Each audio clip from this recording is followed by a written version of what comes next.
Hello, dear astrology family. Sangat here to speak about the Sagittarius full moon for May 23, 2024 at 2 degrees 55 minutes. I will show you the chart and analyze the aspects, and I will give you my opinion, my interpretation. But I wanted to show you this illustration that I took from earthsky.org. They have a page on invisible planets, which is very, very insightful, interesting to look at.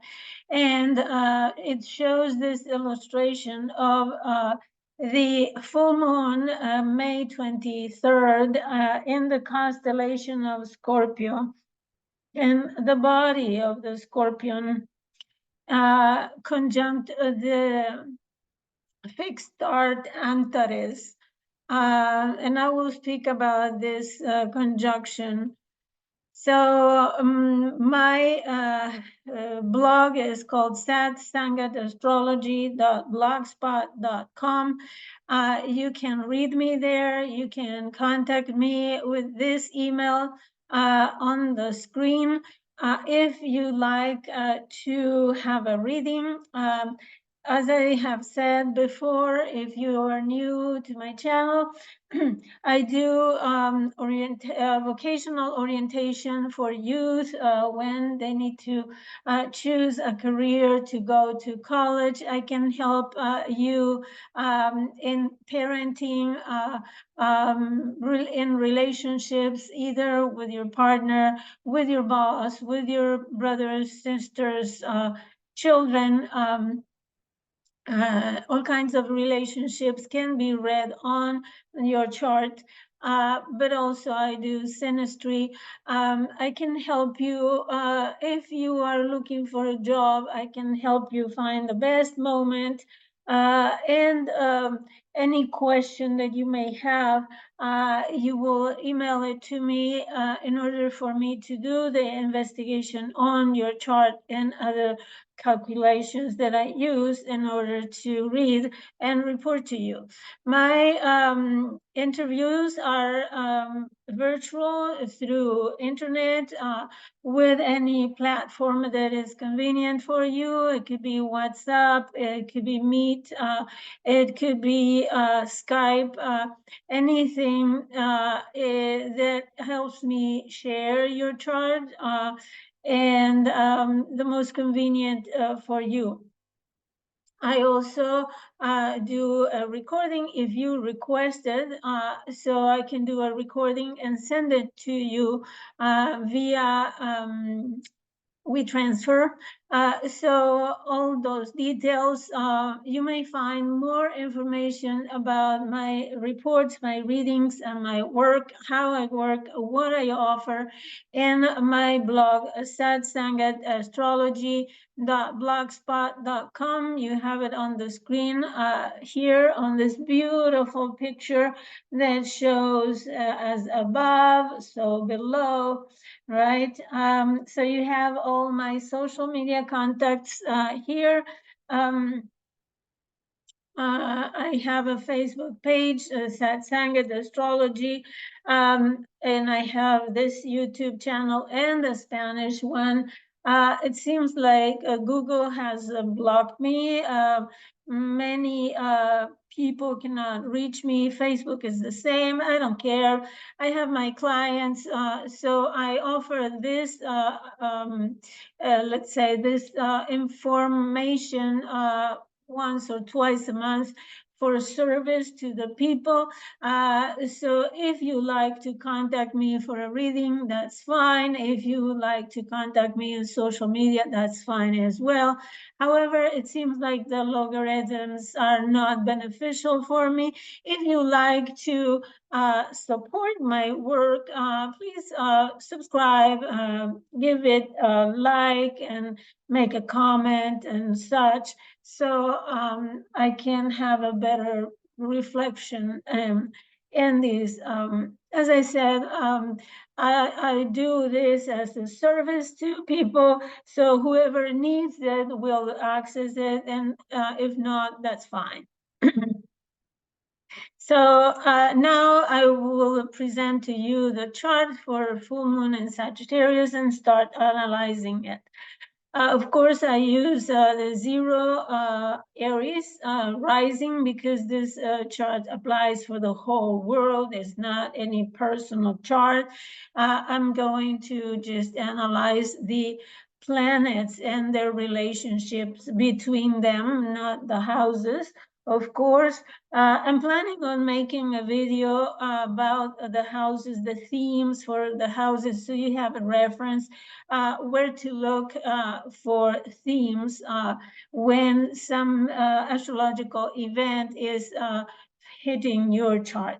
But for now, we're going to talk about this full moon in Sagittarius. So like every full moon, this represents a relationship, it's an opposition, and it always puts the other in front of us like in a mirror, right? So you would say how Gemini will reflect on Sagittarius. Well, that's another explanation that I would like to give you because I don't consider axis of signs like opposites, but they are different different manifestations of the same energy. So here we have the axis of the mind, right? That's the main theme of this axis. Gemini is the practical mind, is the mind that looks for data, for information, and Sagittarius is the mind that looks for meaning to into the information, into the knowledge. It gives it meaning. It gives ideology. It makes associations of meanings in order to give it a broader perspective, a broader understanding of the world. Whereas Gemini is occupied in the immediate, the thinking, the thought about the immediate environment, how we are dealing in a daily life with our environment. Well, Sagittarius uses the mind in order to relate to the broader context, to a broader culture, for example, the culture, the global, the world in general, how we understand and how we function in the world. And in Gemini, how we function in the local environment.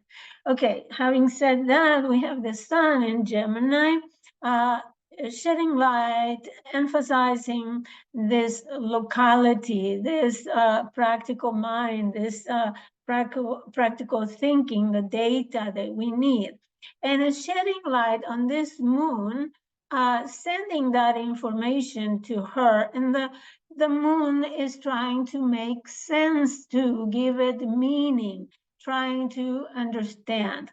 Now, how does this work in relationships where this moon is more interested in cultures, ideologies, in religion, in beliefs, in the broader context, and it's a happy moon, even though it's in a fire sign, but it's enthusiastic, emotional state of mind. And it really looks for broadening the frontiers, going beyond the borders of knowledge and of the mind, and looking for new maybe through travel, through studies, through learning or teaching as well. Both Gemini and Sagittarius are teachers. Gemini is the elementary teacher, the elementary school teacher, and Sagittarius would be the professor, the professor in a college or university or higher institution. That helps us have a broader learning and knowledge. So this is the reflection of the sun on the moon. They are in two opposite poles, if you want. However, I don't think that they are opposites. You may consider them opposites, but they are really not. If you think about it, our practical thinking is not in conflict with our broader and higher knowledge, but feeds into it, right? We first have to have data, information, and then we can gather those and give it sense by relating one data to another and then making sense of it. So I don't see an opposition per se. Now, we can say that, let's see my notes here. Now, this moon, as I showed you in the image before, which the illustration here that is very eloquent, May 23rd, the moon will be conjoining Antares.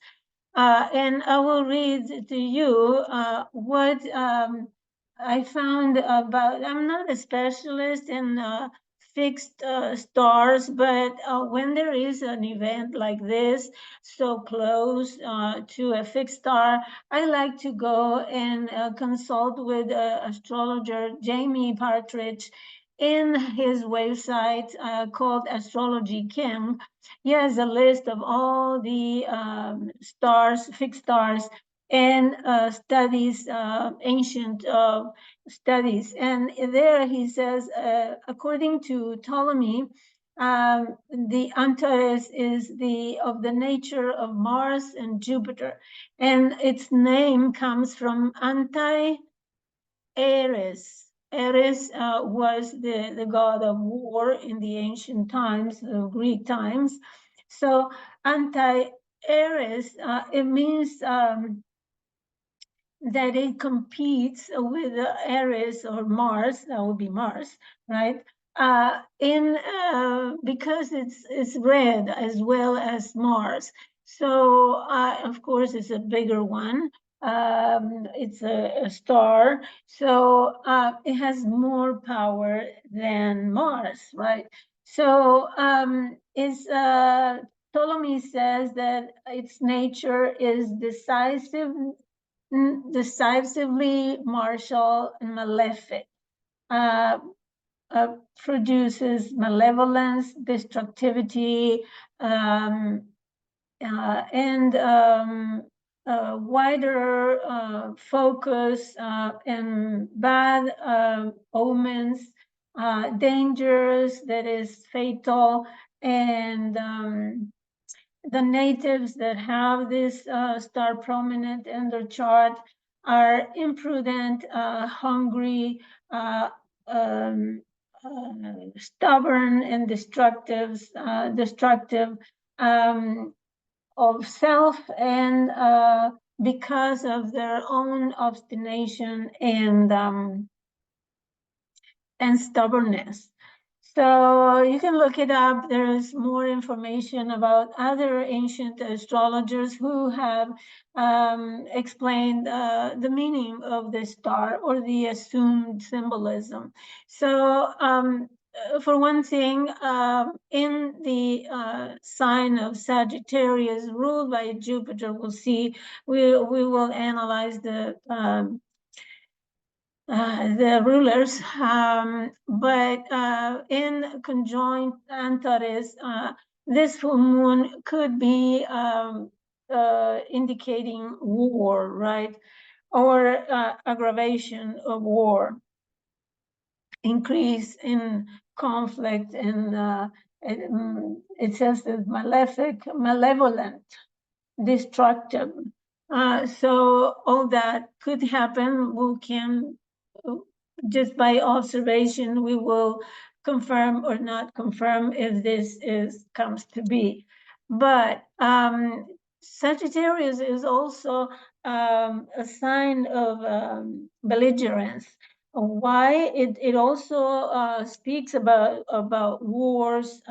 Why is because of the conquering spirit that Sagittarius has, that is always on horseback, going, riding towards the horizon and conquering territories and new lands and new knowledge as well. And it has this, the aggression of Sagittarius is because of its ruler Jupiter, that is so expansive that the negative side of Jupiter and sign of Sagittarius is that it could be preachy.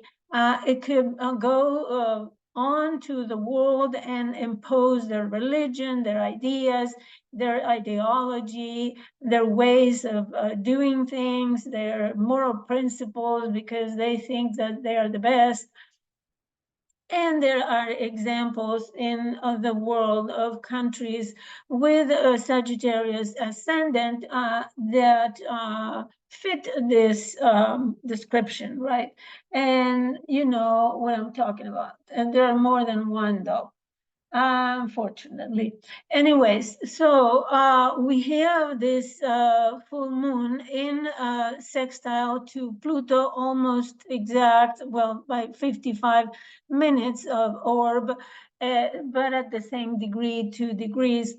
So there is an element of profound transformation in society, because Pluto in Aquarius talks about the transformation of society. Let me go to the sextile notes for me that I was writing. So the moon sextile Pluto talks about improving, regenerating your ways of seeking and keeping your emotional comfort. Also, it may help improve relationships with family, with mothers, with women, and improving the home and family life in general by transforming, regenerating, leaving behind concepts that have been obsolete, ideas, attitudes, behaviors that have been in detriment of the relationships are left behind thanks to this Pluto influence. The Pluto in Aquarius also is transforming ideas, right? How we think about, how we relate is also an air sign, which is relational. Now, it's also gives intuitive perception of reality, and we perceive also the consequences when we realize what is going on in reality. We also realize the consequences of what is going on. It can give also the power and control for daily activities to empower the changes that we need to do in habits, in daily activities, in routines. So, which is represented by the moon, right? So the moon also wants to break, this moon in Sagittarius wants to break with the routine. Pluto, of course, is destroying any routine and making it anew. we'll see with analyzing their respective rulers how this interpretation will expand. But another thing that could happen is to make progress in financial matters, because Pluto represents everything that is finances, for example, insurance, loans, investments, taxes, corporate affairs. It's also mortgage, uh, I said loans, insurance, inheritances as well. So it's an excellent time to take things that you are not using anymore, that they are obsolete, they are decayed, like your old clothes that you have never used for 2 years, and recycle them, or discard them, or giving them away. So this is a good influence in order to recycle, for example, at home, getting rid of all those things that we don't need anymore, all those burdens that we carry, that we stuff in the house, and occupying space, and useless. So take advantage of this full moon in order to get rid of so many things. Now, the sun at the same time will trine Pluto in these air signs. So we had moon in Sagittarius, Pluto in Aquarius is fire and air. When you have air and fire, is increasing the fire, right? So this is going to increase this emphasis, this enthusiasm of the moon in Sagittarius. It will fire up our emotions. Now, when we have a trine in air, the sun with Pluto, we have self-empowerment, especially intellectual abilities. So we are self-empowered through our personal skills for communication, for communication, for learning, for writing as well, communicating in all forms. Also self-empowerment through efforts that we make in order to learn, to communicate, and the resources that we have. So literature, internet, library, everything that is knowledge, science, technology, and dealings, right? Because Gemini also represents the dealings that we make with our neighbors, cousins, brothers, sisters, with people that we contact every day. And then in Aquarius, there are also the dealings that we do in the marketplace, in society, in groups, alliances, and all kinds of friendly groups, right? So we have this ability to empower ourselves, the sun, with great potential to engage in leadership activities, for example, in research, business, or occult studies like astrology, right? Because Pluto in Aquarius is also talking about astrology. We'll see more of it when Uranus moves into Gemini and makes the trine. We'll see more positive and advantageous circumstances and events related to astrology and occult studies and practices. So we can also benefit financially from insurance, inheritance, from death, right? There are people who benefit from death. Those that sell the boxes, the bags where people are, the dead, the corpses are buried, people who work in the cemetery, people who transport those corpses, etc. So there are so many people that benefit from death and dying, and all the people that die, right? So there is an opportunity for investments and profound transformations of the self, of self-transformation, self-empowerment. And this is very positive because this energy is flowing easily. So we need to, as the sextile to the moon, the trine to the sun, we need to really use this energy, make the effort, because otherwise it won't make much of it. It is not an energy that will force us to do something. It's a gentle energy that comes to us, and we can benefit if we use it. Now, the sun also makes a quintile to Saturn. It's about 2-degree orb of a quintile, but a quintile as well. And we have a quintile between Chiron and Pluto. But I'm going to talk about the quintile between the sun and Saturn.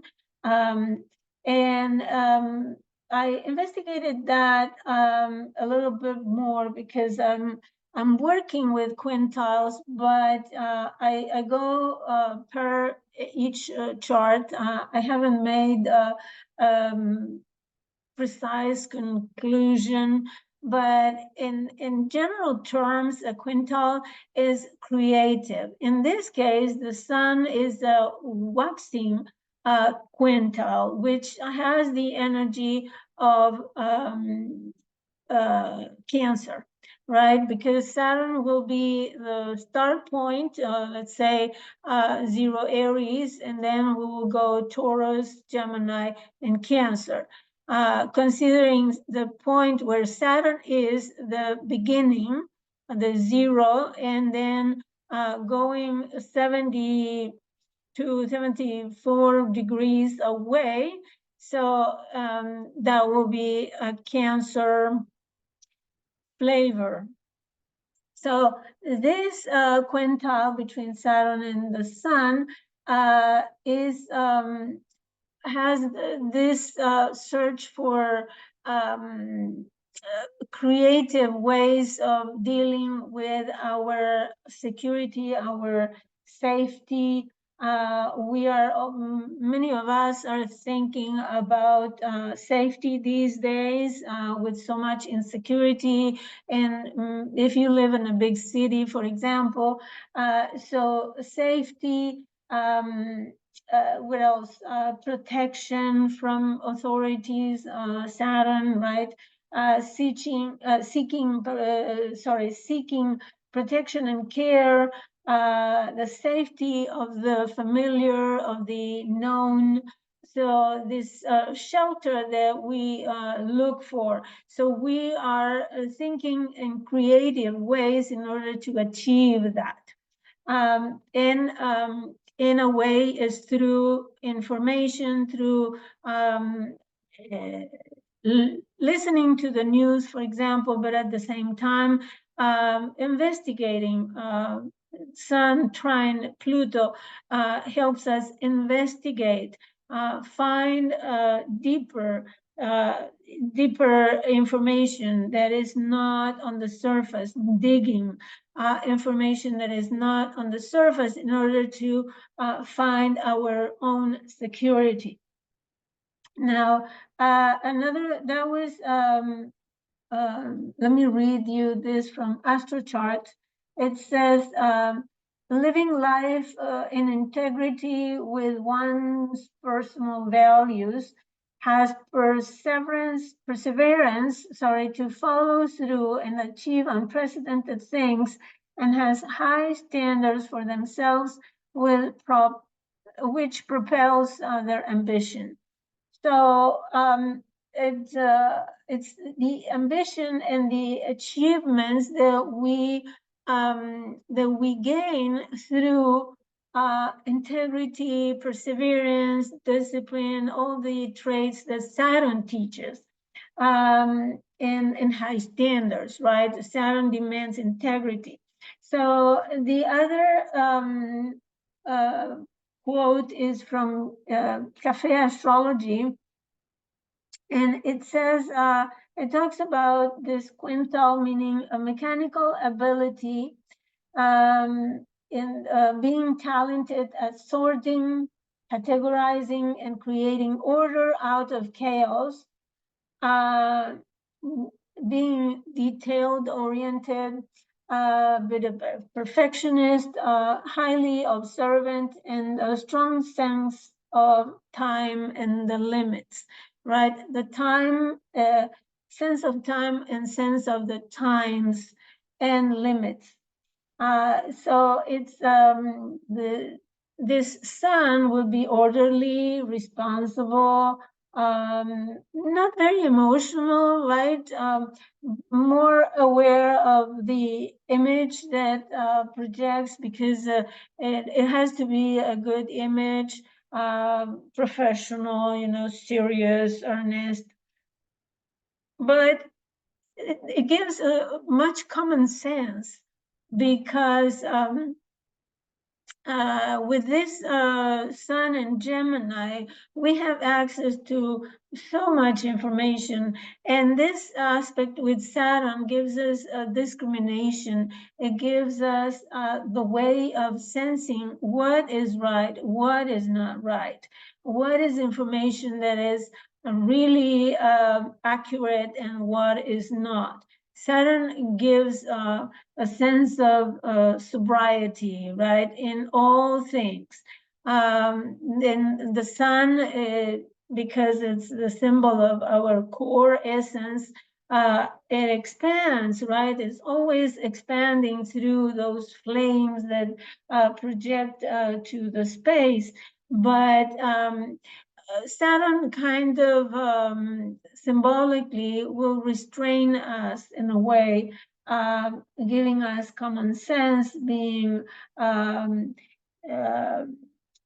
giving us a personal sense of self that is measured, that is not exaggerated, like it would be with Jupiter, for example, right? Okay, so having said that, now I will talk about the rulers. So the moon, let's start with the moon. The ruler of Sagittarius is Jupiter, and Jupiter is conjunct Venus at the end of Taurus. So, and the ruler of Gemini is Mercury, also in Taurus. So even though we have this dichotomy, moon, sun, in air, fire, but all this means is material. It talks this full moon and the sun projecting light on the moon. They both are talking about the material reality, our physical reality. Is referring to the resources that we need in order to survive. I always said that Taurus is the food that we need to eat, the energy that keeps us warm when it's cold, or cool when it's the summer and it's hot, the energy that we need to move, the trust in ourselves that we need in order to face life with confidence, right? So both both rulers of this full moon are in Taurus. So everything relates back to the sign of Taurus, the house where you have Taurus in your chart, that will be highlighted. And not only because the rulers are there, the rulers of the full moon are there, but because it has 4 planets in it, and still it has a strong level of energy. So it means that we are concerned very, very constantly and almost obsessively about our physical reality. What are we going to eat? What work are we going to do? How are we going to get the energy? How are we going to pay for the energy, etc.? So in summary, the general meaning of this full moon is that we're thinking, right? Gemini, we are thinking, we're looking for information, we are gathering the information and trying to understand the data in order for us to obtain what we need for the survival. It could be the survival of each individual. It could be the survival of the species, the survival of the life itself. So I hope these ideas help you. If you locate the houses where everything is happening, other things that I can touch very lightly on is, well, Mercury, of course, ruler of Gemini and the ruler of the sun, is thinking about these issues. And Jupiter with Venus, in reality, when these two are conjoined, Western astrology says that this is so benefic and is so good um, and so great and supportive and beneficial and blah blah blah. However, from the point of view of Vedic astrology, for example, another idea that you may consider because it's been proven for thousands of years is that Venus is so benevolent and lazy that Venus ends up spoiling Jupiter.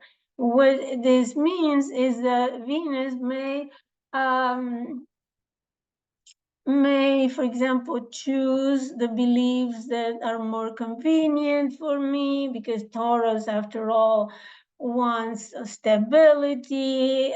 Uranus is bothering Taurus a lot because Taurus wants to be stable, not being able to change much, at least having living in the same place all your life, doing the same thing all your life, not changing ideas too much because it's uncomfortable. We need to adjust when we change and all that. So Venus, which is the ruler of Taurus as well, Venus doesn't want to change much, right? And here we have, and she will also face Pluto later on when she is in the place of the sun now. So Pluto is getting close to this trine Venus is close to the trine with Pluto. So she is having a preview of that she will have to transform herself. However, for now, during the time she's in Taurus, she's lazy, doesn't want to change, leave it like it is. Let's not move the waters too much because it's uncomfortable, you know. So Jupiter may be spoiled with Venus, because Jupiter wants to go, and they are in the decan of Capricorn. So this is all about structures, right? Structures of governmental structures, corporative structures, and such. So for now, for example, in political sectors, politicians may not want to change. And you can see it in your own country, right? They don't want to change. And things, people in positions of authority, they may not even imagine what the astrology is telling us, right? And they think that they will be in power forever, that all will be fine, that they will win the elections as it is, and so far so good, right?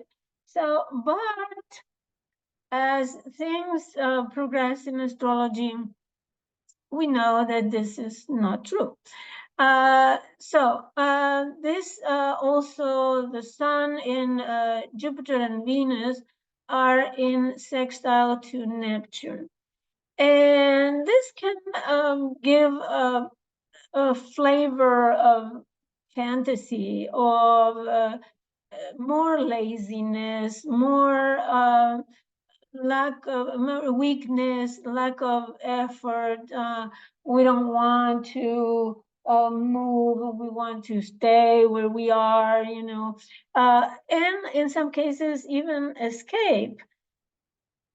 Jupiter likes the pleasures more in Taurus, and Venus adores the pleasures of life, the simple pleasures of life. So I think that both Venus and Neptune are spoiling the game here, because we are faced to this. Okay, let's slow down and enjoy the landscape, right?